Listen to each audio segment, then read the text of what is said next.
We've all heard of region-locked content, the TV shows, movies and games that can only be accessed in certain parts of the world. But in a sense, the same thing happens with true crime. Some cases dominate headlines in their own countries, yet barely make a ripple abroad, hidden behind language barriers and local reporting. So today, we're jailbreaking 4 disturbing international stories that most outsiders have never even heard of. September 13th, 2025 began like any other day in Hanoi. The sun was shining, and the streets were already buzzing with that quintessential Vietnamese hum of scooters, motorbikes, trucks, and daily life. Among the many commuters that morning was 15-year-old Wen Ha-an, a high school student on her electric motorbike. It had been a gift from her parents, one that they had saved for months to afford.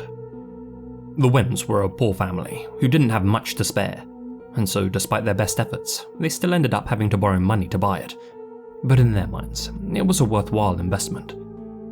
Ha-an had just been accepted into her dream school, and the bike meant that she could make the journey there each day and have a high-quality education. The family had celebrated, believing that brighter days lay ahead. Unfortunately, Ha-an never made it to her second week of classes.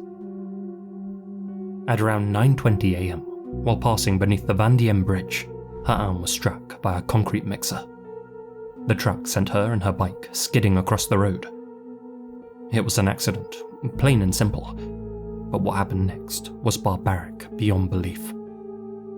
After the initial collision, the driver checked on Ha-an, realized that she was still alive, and then continued to drive with her under his wheels, dragging her along the asphalt.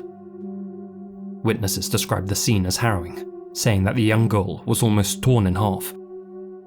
Locals rushed to pull her from the busy road and raced her to Buk Mai Hospital, but there was nothing that doctors could do for her. Within hours, the teenager was pronounced dead. That evening, the truck driver calmly walked into the Phu Sen police station and turned himself in. He was later identified as 51-year-old Din Van Long. According to police reports, he confessed that after striking the girl, he had made the conscious decision to drag her under his wheels. He did it, he said, to ensure that she died. His reasoning was as cold as it was calculated.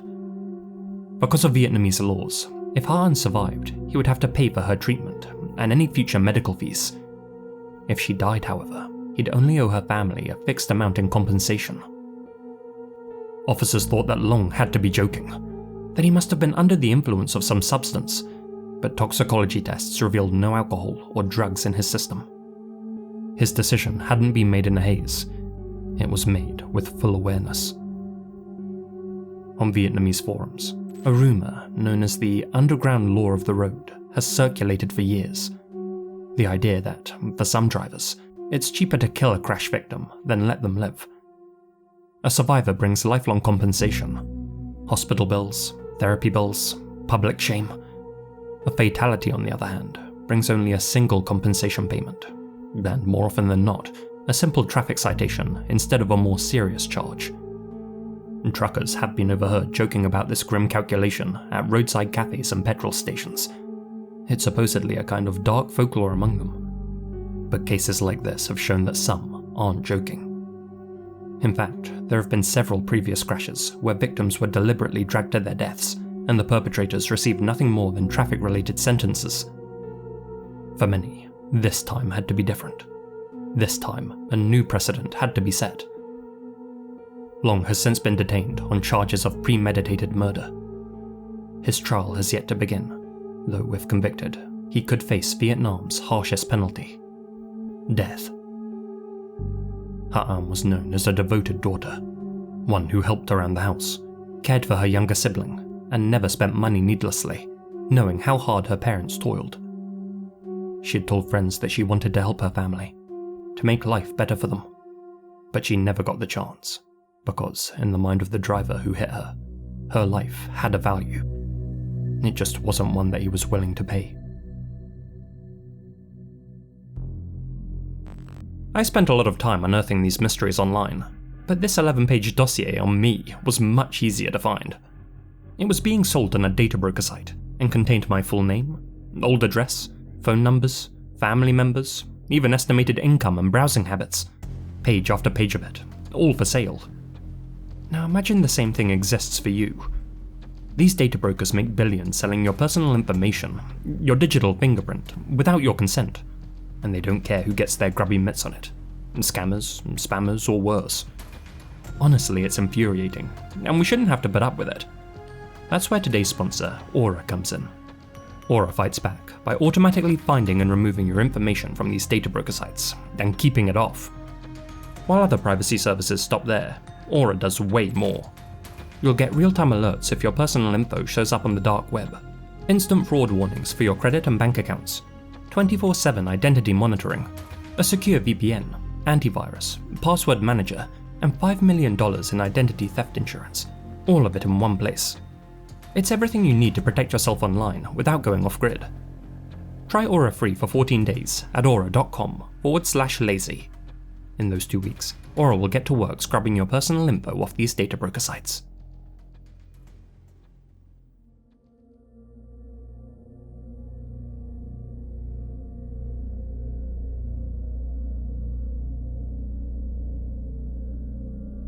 Russian influencer Anastasia Khumlovskaya, or Nastya as her friends called her, undoubtedly had a difficult start in life. Born in Omsk in 1996, she was abandoned by her father and raised mostly by her mother. For years, the two were technically homeless, had to scrape to get by, and shared a bed in a hostel.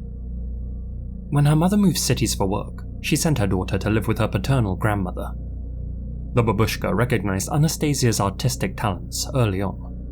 She bought Anastasia paints, encouraged her creativity, and, controversially, took her to get her first tattoo at just 15. From then on, Anastasia adopted the mantra, "I am the canvas," and turned her body into a portfolio. By the time she was 18, and legally allowed to get tattooed, she'd already covered herself head to toe in ink.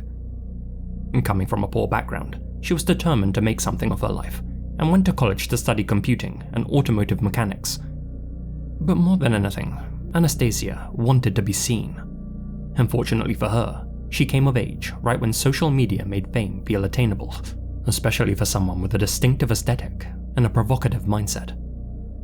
Online, she adopted the name Grishman and began posting photos of her tattoos, her body mods, and her cosplay shoots. Gradually, she amassed a sizable fanbase, reaching more than 300,000 followers across TikTok, VK, and Instagram. But she didn't stop there. She sold art prints, tattoo appointments, and offered courses in design and computing, gradually transforming her online fame into a legitimate business. Eventually, she earned enough money to move into her own flat in Russia's cultural and artistic capital, St. Petersburg. Anastasia understood that success online required consistency. She kept her fans engaged with a steady stream of posts, every day sharing something new. And so, when that constant stream suddenly stopped in early August 2022, eyebrows began to raise. At first, her account still appeared active, but the posts were old, recycled content from months earlier. Concerned friends reached out via texts and private messages, but Anastasia's replies were always vague and strangely detached. "I'm feeling sick. I don't want to talk right now. I'll be back soon." It sounded like her, but not quite. Taking matters into their own hands, Anastasia's loved ones called the police on August 10th and asked them to perform a welfare check. When officers arrived at her flat, they were met with a sickly smell seeping from under her door. They eventually forced their way inside and, horrifically, found Anastasia's body in the bathtub. She had been stabbed over a dozen times. First, investigators said, in the bedroom, then dragged to the bathroom and left there for a week to decompose in the heat. Police initially considered whether this had been a break-in gone wrong or the result of an encounter with a deranged fan. But in the end, they didn't have to ponder for long. Within 24 hours, they had their main suspect in custody, Anastasia's 24-year-old husband, Dmitry Chernyshov. They found him laying low in a nearby motel. Anastasia's phone was in his possession. According to investigators, after killing Anastasia, Dmitry used her device to impersonate her online, replying to friends' messages and posting on her socials to make it appear as if she was still alive. He even took things a step further, pushing a sale of her courses and selling a number of her possessions on marketplaces, an attempt to squeeze some money out of Anastasia's audience while she lay butchered in her own flat. It's unclear what Dimitri's endgame was, as he seemingly hadn't made any effort to move his wife's body. Instead, he had sprayed her with perfume and taped up the vents and pipes to mask the smell of decomposition. Perhaps to buy himself some extra thinking time, he had even extended the lease on her flat. Dimitri's defense was an unusual one. He initially claimed that Anastasia had asked him to end her existence, and that it was a mercy killing of sorts. According to prosecutors, however, his true motives were jealousy, greed, and control. You see, Dimitri was involved in the adult content world and had made most of his income starring in uploads with his ex-partners. In his mind, it was an easy way to earn a nice chunk of change, and so when he was introduced to rising star Anastasia by his then-girlfriend Margarita, the ruble signs rolled in his eyes. Behind Margarita's back, he lavished Anastasia with gifts, bonded with her over their shared love of cars, and wormed his way into her life. After officially becoming a couple, Dimitri began acting as Anastasia's manager, and soon she began featuring in his home movies, which he uploaded to various platforms to generate income. According to friends, Anastasia became more quiet and reclusive around that time. They suspected that Dimitri was exerting control over her, that he wouldn't let her say no to any of his demands. Not to staying home and isolating herself, not to posting more hardcore uploads, not even to marriage. A few months before her death, Anastasia appeared alongside her mother on a Jerry Springer-esque talk show to discuss the adult film industry. Her mother voiced concerns that she was being coerced into making explicit content and stated that her daughter had brought dishonor to her family name. That being said, she also conceded that Dimitri was a mild-mannered and polite young man, and she didn't fear for Anastasia's safety. Midway through the broadcast, however, Dimitri's ex-girlfriend Margarita came forward and described how he had beaten, strangled, and exploited her in the same way. Dimitri, sitting just a few feet away, dismissed her claims, insisting that Anastasia could stop filming whenever she wanted. Anastasia stood by him, saying that deep down she had always wanted to make explicit content and that Dimitri had never once struck her. She even laughed at Margarita's obvious distress while recounting her experiences, saying that she was just acting up for the cameras. But the reality is that Margarita's story was a warning which Anastasia should have heeded. After the broadcast, Dimitri stopped working altogether and became completely dependent on the income which Anastasia generated. Neighbors later reported hearing frequent arguments and thuds coming from their flat. Many believe that he beat Anastasia the same way he had beaten Margarita. Whatever the truth, their relationship quickly deteriorated. Dimitri moved out, and Anastasia reportedly began spending time with a fellow TikToker named Kirill. She reputedly met with him the day her life ended. It's alleged that Dimitri heard about this new friendship she had struck up and arrived at her apartment that fateful August night in a jealous rage.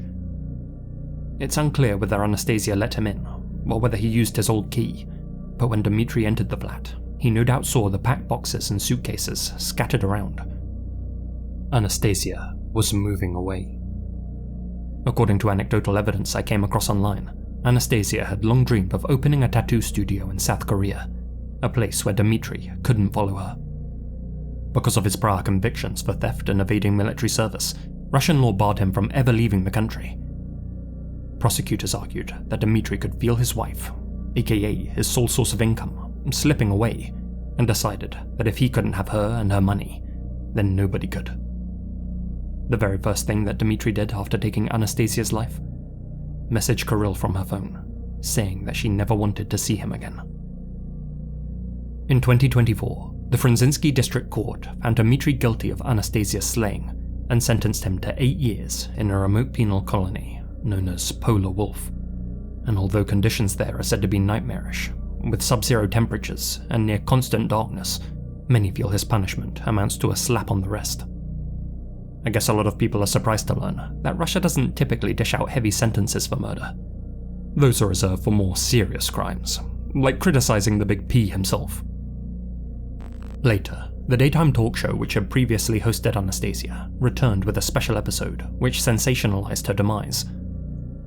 After the broadcast, many people mocked Anastasia, questioning why such attention was being given to a, quote, worthless adult actress, while others pointed out the hypocrisy. That Anastasia's death was being trivialized because of her association with adult content, while the chinless wonder who killed her was getting off comparatively lightly. It's clear from her first appearance on the show that Anastasia wasn't a saint, but she didn't deserve to be butchered in her own bed simply because she wanted out of a toxic relationship. As one final indignation, Anastasia's own mother allowed reporters and journalists to film her daughter's funeral in exchange for a fee, a move which sparked criticism, with commenters online saying that even in death, those closest to Nastya were still profiting off her.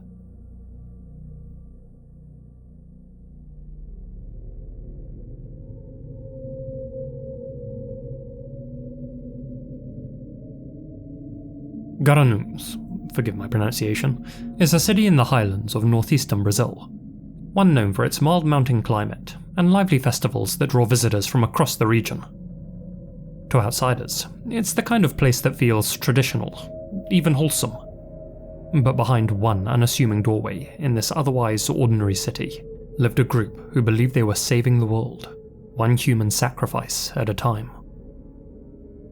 At the center of this case was Jorge Beltrão Negromonte da Silveira, a failed philosophy student and martial arts instructor with a chilling past.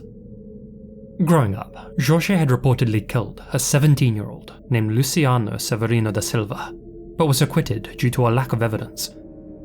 He then later tried to kill his own mother after stealing 80,000 reais from her home.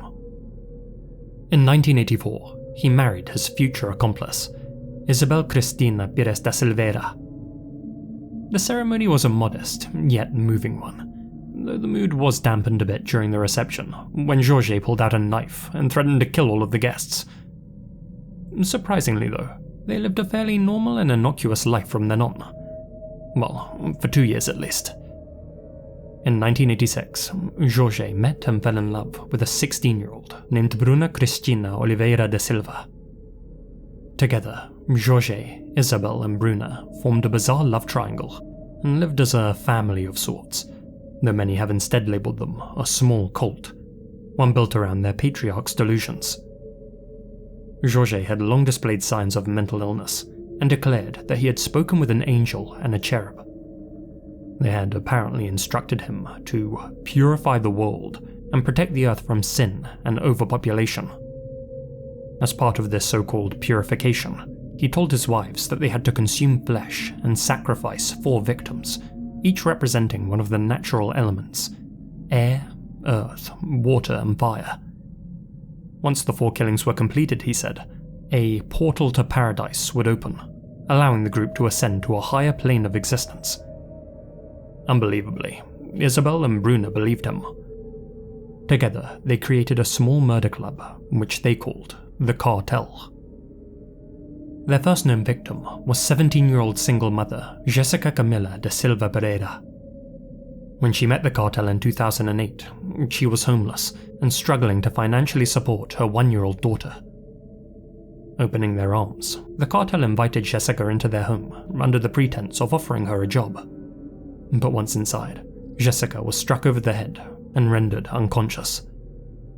The cultists dragged her into a bathroom, where they severed her jugular vein and drained her body of blood. Jessica was then skinned, dismembered, seasoned with salt and cumin, and stored in the fridge. The trio later admitted that they had eaten Jessica's flesh as part of their purification ritual. What makes the story even more disturbing is that Jessica's infant daughter was given some of her mother's own meat. The cartel decided to keep the child alive and raise her as their own. To the outside world, they appeared an odd but harmless family, one that supported themselves by selling empadas and coxinhas at the local market. In February 2012, the group cannibalized 31-year-old Gisele Helena da Silva. A few weeks later, on March 15th, they did the same to 20-year-old Alejandra da Silva Falco. Both were killed in a similar fashion to Jessica, lured into the cartel's home, struck on the head, stabbed, and then sliced up, Though they had already selected their fourth victim, the group thankfully didn't get to strike again. After their final murder, neighbours began to notice the group's odd behaviour. The smell of decay coming from their home, the constant burning of incense, and the presence of a small child who never seemed to attend school. But the investigation really began after Gisele's family reported her missing. Witnesses said that they had last seen her entering the cartel's home, and CCTV footage showed the group using their victims' credit cards to make purchases in town. Acting on a tip, police searched their property on April 9th, 2012. Immediately, Jessica's child, who at that point was 5 years old, explained how she had seen her father butcher 2 women. Indeed, in a shallow grave behind the residence, they found human remains belonging to Gisele and Alexandra. Georges, Isabel, and Bruna were arrested on the spot. The following day, an angry mob of locals set fire to their house. Under questioning, all 3 suspects confessed. They spoke calmly about each incident, claiming they were purging the world of bad people, and alluded to killing more victims that the police didn't know about. The police would later say that the salty pastries the group sold, and which their neighbours loved, were often filled with the preserved flesh of their victims. The trio were tried separately for the 3 slayings. In 2014, they were convicted for the killing of Jessica.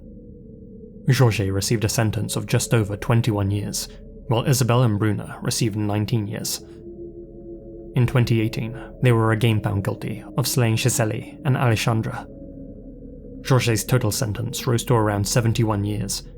Isabel's was extended to 68 years, and Bruna's to 71 years and 10 months.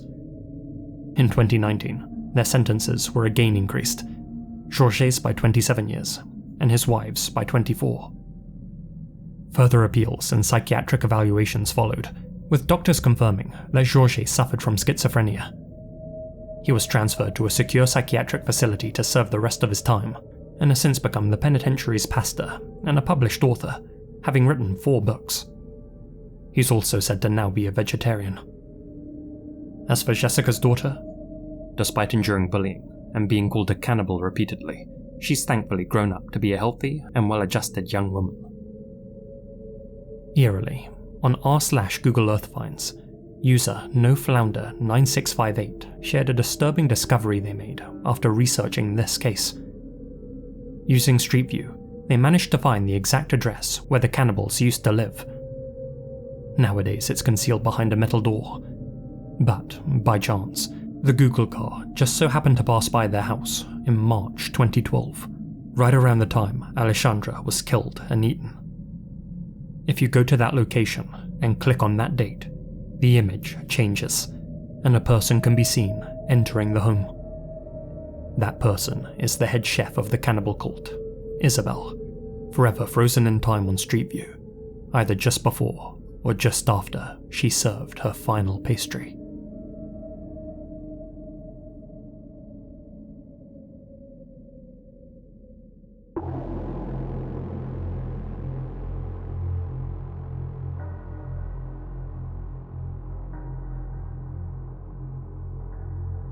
On the evening of December 9th, 1998, at just after 5 PM, a farmer named Gu was walking home along Fudan Road in Taoyuan, Taiwan, the same route that he walked every day, when he noticed flames shooting straight up in the air from a remote stretch of brush. The wind carried not just the smell of smoke, but also of gasoline, and something far worse, something like burned meat. At first, Gu tried to shrug it off, but curiosity soon got the better of him. He crept closer and hid behind a stack of dried grass and noticed 4 people standing around a fire, their identities obscured by masks and caps. They were talking in low voices and kept glancing around as if they were worried that they might be caught doing something wrong. None of them looked like locals, and this stretch of road was essentially the middle of nowhere. So what were they doing lighting a huge gasoline fire? Overcome with dread, Gu tiptoed backwards, then ran for home. Along the way, he bumped into his neighbour. He too had seen the same fire and had the same bad feeling. Sensing that something was wrong, they went straight into Gu's home and called the police. officers from the nearby substation arrived 30 minutes later.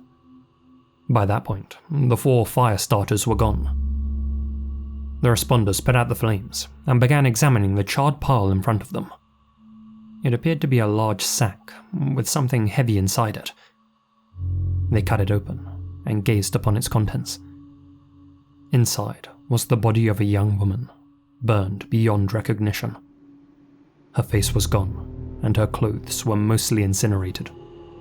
All that remained was part of a leopard print blouse, a black skirt, and leather ankle boots.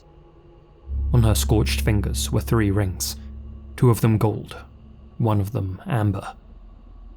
Her hands had been tied across her chest, and clutched in her arms was the body of a burned black dog. A few of the officers knew exactly what that symbolized. In rural Taiwanese folklore, a black dog's blood is said to ward off ghosts, to blind a spirit so it can't come back for revenge. The police set about trying to identify the Jane Doe, but the forensic doctor could only narrow down the search so much.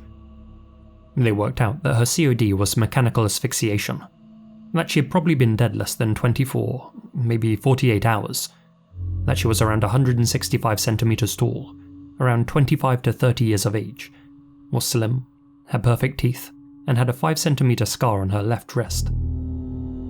Detectives rummaged through missing persons reports, but found nobody who matched that description. They published the case in newspapers and on TV. And still, no one came forward. With no CCTV in the area, and 2 eyewitnesses who couldn't see faces, the case inevitably stalled. And so, the woman was buried in Shuanglian Cemetery, under the name Unidentified Female, Fudan Road, Section 4. And for 20 years, that's how she was known. Then, in May 2019, a phone rang at the Miaoli police station. "I can't take it anymore," said the terrified voice on the other end of the line. "She's been haunting me for over half a year. I want to tell you the truth about a murder from decades ago." The caller identified himself as Yi Hao. He said that the unidentified female was a half-Taiwanese, half-Japanese girl named Xiao Wen. She was 17 years old and used to work at a betel nut store on Zhongfen Road. The operator asked how he knew that. Yi Hao said that he was friends with the store owners, a couple known as Little Pan and An Chi, as well as their close associates, Chang Bi and Baby. In December 1998, he had found the 4 of them holding Xiao Wen against her will. He hadn't dared report it back then. He was only 15 and feared what the others might do to him. What made him call now, he said, was that half a year earlier, he had reconnected with one of the group, namely, Baby. While drinking together, he asked her whatever happened to that girl that they had been holding captive. Baby calmly responded, "Oh, she was burned." After that, Yi Hao kept having nightmares, seeing Xiao Wen at night, burned and on top of him, pressing him down, asking why he still hadn't reported what he knew. The dog blood, he said, clearly hadn't worked. Yi Hao's tip was promising, but there was a problem. The forensic doctor had been adamant that the victim was between 25 and 30 years of age. Back in 1998, Xiao Wen was 17. Could the doctor really have made such a big mistake? Well, detectives decided to pursue this new lead, and, to their amazement, they learned that on December 25th, 1998, a man had actually reported his 17-year-old Taiwanese-Japanese daughter missing. Her name was Lin Mo Wen, but, as they soon discovered, everyone called her Xiao Wen. After emigrating from Japan, she had struggled to adapt to Taiwanese life. Her Mandarin skills weren't up to par, which of course led to poor grades. Lonely and unhappy, she drifted into the nightlife scene, frequenting clubs and drinking with older men. Her father routinely scolded her for her behavior and admitted to striking her on occasion. This created a rift between them, and in 1996, Xiao Wen dropped out of school and moved north to Pingzhen. Despite running away from home though, she stayed in weekly contact with her father. He reported her missing in 1998 after 2 weeks of radio silence. The name, the age, the dual nationality, the district, the time frame. All the details matched Yihao's tip. It began to appear as if this case could have been resolved decades earlier had detectives not discounted Xiaowen as a possible match due to her age. Feeling embarrassed, detectives decided to compare the DNA samples collected at the scene years prior against Xiaowen's father. But at some point, those sample boxes had been thrown out. No matter, they thought. They'd simply unearth the burned woman's grave and take a sample of her DNA directly. But unbelievably, no one had kept a note of where she was buried. The cemetery had been redeveloped in the intervening years, and the two men who had handled the burial had since passed away. It looked like they were stuck again. Without hard evidence, Yihao's tip was nothing more than a convincing story. But then, they got lucky. The forensics office found out that someone had mixed up the 1998 and 1999 sample boxes. That meant the victim's DNA hadn't been thrown out after all. They compared it, and got an exact match. The burned woman was indeed 17-year-old Xiaowen. With the victim officially identified, and a living witness on record, police moved to arrest the 4 suspects Yihao had named.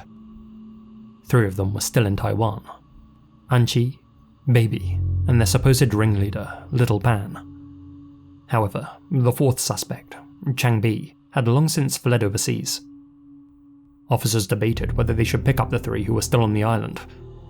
Doing so would no doubt tip off Changbi, and he had likely never returned to face justice. They held fire for a year, but ultimately decided that catching 3 out of 4 perpetrators wasn't so bad. Little Pan, Anqi, and Baby were all living in completely different areas by that point, leading quiet, unassuming family lives. And thus, 3 separate police units picked them up simultaneously and drove them straight to Fadan Road, Section 4. When they got there, the lead officer asked them, "Do you know who was burned here 2 decades ago?" The officer expected them to say no, or throw each other under the bus. But instead, all 3 dropped to their knees and began apologizing to Xiaowen. From there, the full story came out. After running away from home at age 15, Xiaowen drifted into the beetle nut shop, run by Little Pan, his girlfriend Anqi, their friend Changbi, and a younger girl nicknamed Wawa, or Baby. Pan was the de facto leader, and he quickly took a liking to the new runaway. She was cheerful, energetic, and eager to please. Before long, he offered her a job as a beetle nut beauty, a young, scantily clad woman, or in this case, way too young girl, who attracts customers by sitting in the window or standing on the street. She was an immediate hit with the store's sleazy clientele, who referred to her as the Cherry Blossom Girl, a reference to her beauty and heritage. The place wasn't much, but Xiaowen finally felt like she had found a place to belong. Over time, she grew especially close to the boss lady, Anqi. At first, they were inseparable, laughing together, sharing food, gossiping.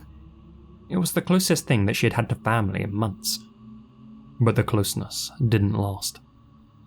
Envy, petty conflicts, and shifting alliances simmered beneath the surface, and Anqi began to suspect that Xiaowen had feelings for Changbi. Problem was, so did Baby. Word spread, jealousy festered, and Baby made it her mission to, quote, teach that snake a lesson. With the help of a few friends, she pinned Xiaowen down, beat her, and shaved her head. Humiliated and distressed, Xiaowen called up her father, and through floods of tears, said that she needed money for a wig. But instead of offering sympathy, her father reprimanded her for getting involved with such lowlives, and hung up. He would have acted more appropriately had he known it would be the last time he would ever speak with his daughter. On December 6th, 1998, Little Pan realized that money was coming up short. Someone, he said, was skimming from the register. Baby immediately accused Xiaowen of stealing from the business, saying that she had used the money to buy expensive jewelry and wigs. And in Little Pan's volatile mind, that checked out. In a violent rage, he dragged the 17-year-old into a room above the store, tied her up, and locked her inside. And so began Xiaowen's 72 hours of hell. From then on, Pan declared that Xiaowen was the store's punching bag. Whenever anyone felt in a bad mood, he said, they were welcome to go upstairs and beat her. And all 4 of them did. Repeatedly, with fists and sticks. The atmosphere only became more sadistic as the night wore on, and on December 7th, things continued to spiral. The group denied Xiaowen food and water, sliced her face and thighs with a machete, and beat her with a baseball bat, all while trying to force a confession out of her about the missing cash. But her condition had deteriorated rapidly overnight, and she could barely speak in her own defense. That's when Little Pan started to panic. If you couldn't tell from his reaction to the skimmed money, he was a regular amphetamines user, and feared that Xiaowen would tell the police about his drug addiction. As an active duty soldier, partway through his mandatory national service, Little Pan knew that if he was reported, he'd be tried in a military court and face an extremely severe punishment. On December 8th, his paranoia peaked, and he decided that Xiaowen had to be silenced, permanently. The other 3 agreed to go along with Pan's plan. After all, they were already in deep. There was just one problem. While they deliberated about how to finish her off, the aforementioned Yi Hao arrived unannounced and came face to face with the 4 soon-to-be killers and their tied-up soon-to-be victim. When the group noticed Yi Hao, they surrounded him and ordered him to hurt Xiaowen, technically making him an accomplice. He fled the scene the first chance he got and didn't speak about what he had seen for 21 long years. After he left, the group decided to act before any other witnesses turned up. And so, in the early hours of December 9th, Anqi took thin sheets of joss paper, wetted them, and layered them over Xiaowen's face, blocking her airflow.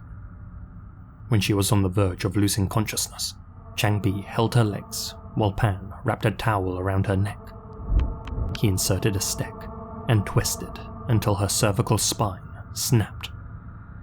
All the while, a very nervous baby stood by the door, acting as lookout. She now knew what would happen if the others ever found out the truth. That she was the one skimming money from the register, not Xiaowen. After taking Xiaowen's life, the perpetrators brought in a mystic who performed folk rites, a woman known only as Hua. Rather than call the police, she advised them to kill a black dog and sprinkle its blood over the corpse, not just to blind the victim's spirit so that she couldn't find and haunt them, but so that the animal would carry their sin into the afterlife, leaving them free of guilt, both in this world and the next. They followed the mystic's advice. After driving Xiaowen out to Fadan Road and setting the fire, the group immediately dissolved the betel nut stand, scattered in different directions, and cut all contact with one another. 21 years later, 3 of those perpetrators were finally in court, in a trial which began just 45 days before the statute of limitations would have expired. Despite their past confessions and expressions of remorse, in front of the judge, they all pled not guilty and tried to pass the blame, each saying they only watched as the others killed Xiaowen. At first, the judge gave the 2 main offenders, Little Pan and Anqi, life sentences. Baby, who was just a juvenile at the time of the incident, got 14 years and 10 months. However, on appeal, the court said that the offenders had all been young, impulsive, and still reformable at the time of the crime, and cut the main sentences to 14 years and 6 months. According to some reports, Baby's was also reduced to 14 years and 2 months. Xiaowen's father got nothing. His civil claim was rejected, and his daughter's remains, buried under the name Unidentified Female, were never located for a proper funeral. He told the media that he regretted not being a better father. If he had been, he said, Xiaowen would still be alive. He passed away in 2023, still angry and full of guilt. It's crazy to think that this case could have been resolved much earlier, had the forensics team not been so adamant about the victim's age. It's even crazier that it was finally resolved because a witness waited 21 years to pick up the phone, all because he said he was being haunted by a ghost and couldn't sleep anymore. And it's just infuriating that the perpetrators are serving such short sentences, with one of them getting away scot-free. Xiaowen may finally have her name back, but she still hasn't been given the justice that she deserves.